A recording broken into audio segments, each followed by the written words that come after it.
Le dragon, c'est un serpent qui a des ailes, on me dit. Il crache du feu! Mais s'il crache du feu, comment fait-il pour ne pas se brûler la gorge? C'est un problème d'isolation thermique. On me dit, il ondule entre les ours. C'est un gardien qui a le vertige.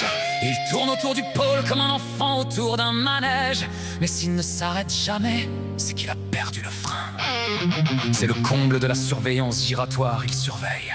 Mais s'il surveille le vide, il surveille quoi? L'absence de voleurs! C'est une sécurité pour rien. On me dit, il est immortel. C'est une condamnation à perpétuité. Il attend que le ciel tombe pour pouvoir enfin prendre sa retraite. C'est l'art de garder une porte qui n'existe pas.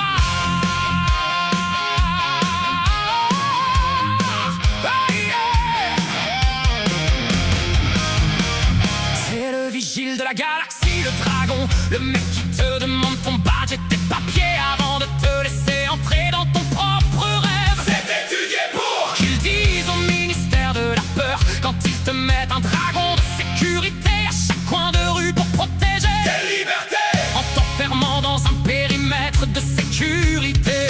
Le dragon, c'est l'image de l'ego jaloux. Il dort sur un tas d'or qui ne lui sert à rien, mais il préfère cramer tout le monde plutôt que de partager un petit lingot de bonheur. On nous demande de surveiller nos frontières, de garder nos secrets, de protéger nos acquis, alors qu'on est tous en train de crever de froid devant la porte fermée de notre propre cœur. C'est le monstre de la propriété. Il a des écailles en béton armé, une haleine de soufre bureaucratique.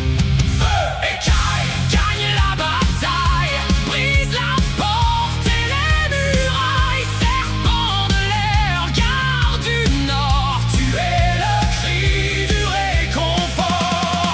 Burn it down baby, crache ta joie, même si le monde a peur de toi.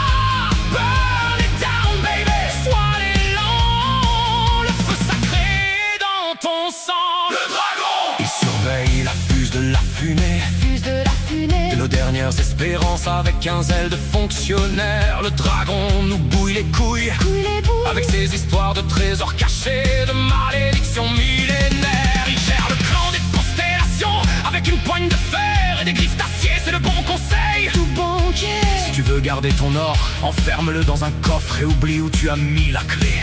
On nous vend des systèmes de protection, des alarmes anti-intrusion et des clôtures électriques pour qu'on ne voit pas qu'on est tous les prisonniers du trésor qu'on prétend posséder. C'est la mine de plomb. Du pouvoir, on s'installe sur son tas de cendres et on s'étonne qu'il n'y ait plus personne pour nous aimer. L'éveil, c'est comprendre que le dragon n'est que ton propre ego. Pourquoi avoir peur de tes propres flammes? L'éveil, c'est voir que la porte qu'il garde est déjà ouverte. Le dragon nous enseigne la puissance, mais la vraie puissance est celle du don. L'éveil, c'est cesser de garder et commencer à offrir. Ton trésor n'a de valeur que si tu le partages. Ne sois plus le monstre qui s'enroule autour de ses certitudes. Sois le feu qui illumine la nuit. Quand tu réalises que rien ne t'appartient, le dragon s'envole et devient la lumière pure. La garde est levée, la liberté n'est pas un secret bien gardé. C'est un espace infini où tout le monde peut danser. Souffle de feu, les chaînes fondent, le trésor est